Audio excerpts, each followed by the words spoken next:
about to leave, already packing. Come with me, I'm not really asking. We'll get away to a place where we don't know. About to see the world in action, what we can be, life with no distractions. We'll get away, this is what we waited for.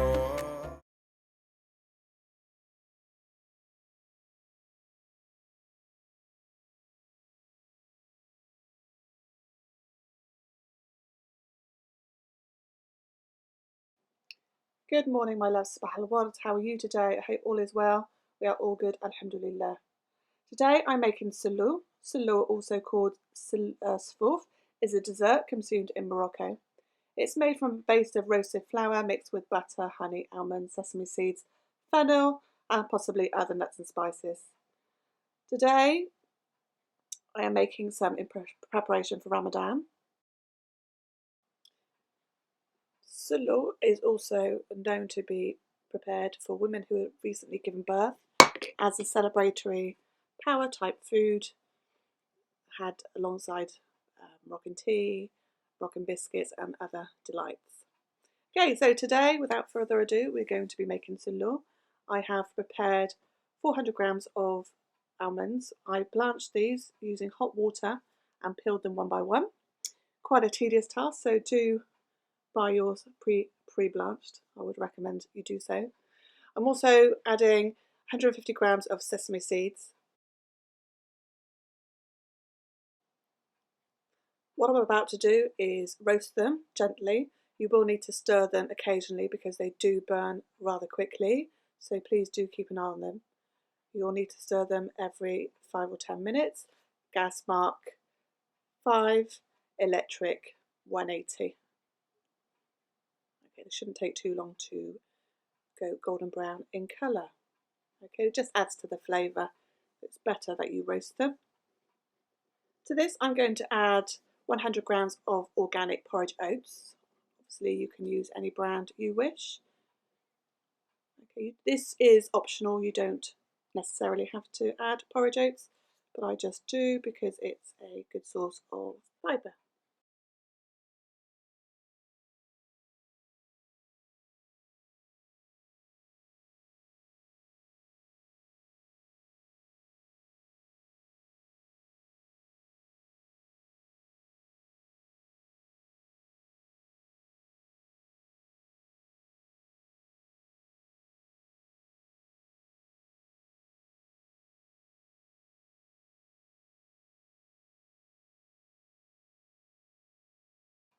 Okay, so when you're ready, pop it into the oven. As I said, I've got it on gas mark 180 here, and I'm going to check on it every so often. At the same time, you want to brown your flour. Same process, you need to add your flour onto a baking tray, and using a wooden spoon or any other utensil, you just need to make sure all the flour is golden and brown in colour. Okay, so you need an even cooking coverage all over. So you can see it's quite difficult because they do clump into white hard lumps. So you need to ensure all those lumps are pressed down, as you can see I'm doing here. What we're aiming for is a nice golden colour. So you'll need to do this at 10-minute intervals at about 180, 4 or 5 times. Okay, you can see from the next slides how often I've done it until I'm happy with it. You don't want it to go too dark so that it tastes burnt. It needs to be a nice golden colour.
And here we are. We have the desired colour, so we're looking for a medium golden brown colour. This lets you know that the flour is now cooked. Once you have allowed it to cool, you'll need to sieve it into a bowl. You will find there are still small lumps. No matter how hard you try, you will find there are lumps. So you may need to blend these up again into a blender and then sieve again into a bowl ready to mix all your ingredients together. So as you can see here, I have lots of lumps left. I need to now prepare my seeds. So I'm going to whiz up some fennel seeds and aniseed seeds. There's also an extra one called schnee, but I'm not sure what that seed is called in English, but you don't have to add it, it's optional. Okay, so here we are, both blended up. I'm now going to add honey, cinnamon and butter, and I'm going to mix them all together in a crumble type of texture. And then here we are, ready to serve with a nice cup of coffee. After eating in Ramadan, this is the ideal energy pick-me-up food. Enjoy. Sahar Raha.